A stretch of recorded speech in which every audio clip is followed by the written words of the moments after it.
We're coming to you today from the Berkshire Museum, a window to the world where you can explore history, nature, and art. And a new exhibition here is taking a deeper look at an art form that you probably see every day. It's one that's as expressive and unique as each and every one of us are. The art of tattooing has been around for thousands of years and has had a presence in many different cultures throughout the world. The Berkshire Museum's latest exhibit, entitled Living Ink: The Art of Tattoos, offers an in-depth look into this art form, exploring its artistic, scientific, and historical elements. I spoke with Craig Langlois, Chief Experience Officer at the Berkshire Museum, to learn more. First off, this is a homegrown exhibition. We sourced the artist and all of the content with our staff here at the Berkshire Museum. And our interest really grew from the intersection of sort of art, science, and history, and the ability for tattooing to kind of tell all three of those stories at the same time. There's incredible history associated with tattooing. The science behind it is really fascinating. And then we also wanted to really sort of focus in and highlight the art form of tattooing. It's a form that it's alive, right? Hence the title. You're tattooing a living thing, and each canvas or each person is slightly different. And as an artist, you need to respond to that and modify your design in such a way to have it be the way you want it to be. Before we get into the science and the history of tattooing, since it's a homegrown exhibition, I really want to talk about the artists that were chosen to be featured in here. There's over 10 of them. So give us a little bit of background on who they are and why you decided to pick some of them. So the artists come as internationally recognized artists, some from here in Massachusetts, others from as far away as Copenhagen and northern London. And our goal was really to sort of highlight the different sort of subgenres of tattooing, who is really good at, geometric patterning, who is really pushing the sort of subject matter, who is working in a way to really focus on covering up scars or making people feel more comfortable within their own skin. And that was sort of our jumping off point for who we selected for this exhibition.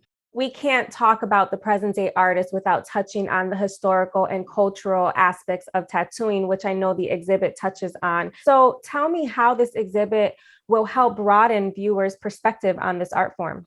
Sure. So there's two main components to our sort of cultural and historical background pieces in this exhibition.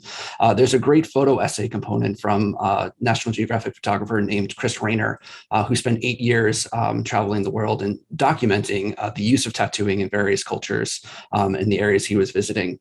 And then the other is what our staff kind of brought to the table, which was some really in-depth research in terms of how those cultures approach tattooing, how far back in history it kind of goes, dating back almost 5,000 years, and what the significance is and the various styles and genres that these individual cultures were using. The way the exhibition is laid out is that's kind of what you experience first when you walk into the space is you get this sort of sense of the global phenomenon of tattooing and the historical context of it. And then as you move into the individual parlors that we set up for these contemporary artists, you can start to see the correlation between their work and that really rich history. I really, really, really loved how creative you all were when creating this exhibition. I mean, you really made it feel like you were stepping into a tattoo parlor as if you were the next client.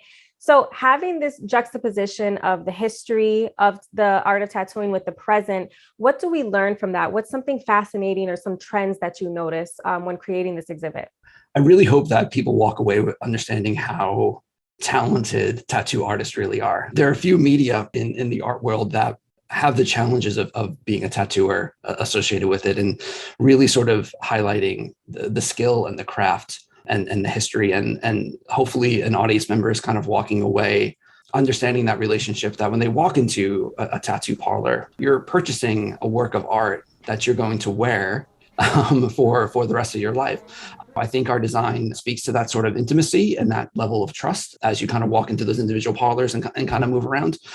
But the other sort of interesting piece that we kind of wove into this is that we wanted to have a sense of interactivity as well. We didn't want the viewer just to be looking at this fantastic work from these artists, but also sort of responding to it in a way where we have areas where they can answer questions about, why did they get a tattoo? Or if they were to get a tattoo, what would it be about? Or to even try your hand a little bit at understanding the subtle nuances of how to tattoo with some fake skin and some markers so you can attempt to draw on something that is realistic of flesh material.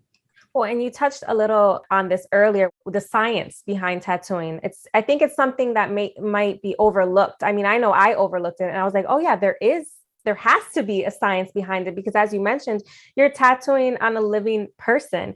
So how does this exhibit explore that aspect of tattooing?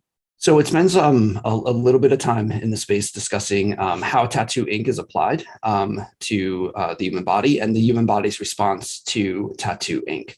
I won't spoil all that for the people who are going to come see the exhibition, but it really is a fascinating process how your body is kind of constantly responding to the ink, and going back to the skill of the tattooers, knowing how deep that ink needs to penetrate between the various layers of skin, how that's going to create different types of effects. How do you create a design that's going to last, knowing that you have environmental factors, sun, abrasion points on your elbows or say fingers, like what's going to wear away really quickly, and how all that comes together to make, a really well thought out and designed tattoo. When you say all of that, it's kind of fascinating to really think back, like you said, 5,000 years ago, ancient civilizations were doing these practices. What's something interesting that you learned from the historical part of tattooing that we can see in this exhibit as well? Just human ingenuity, I think, is a big part of it.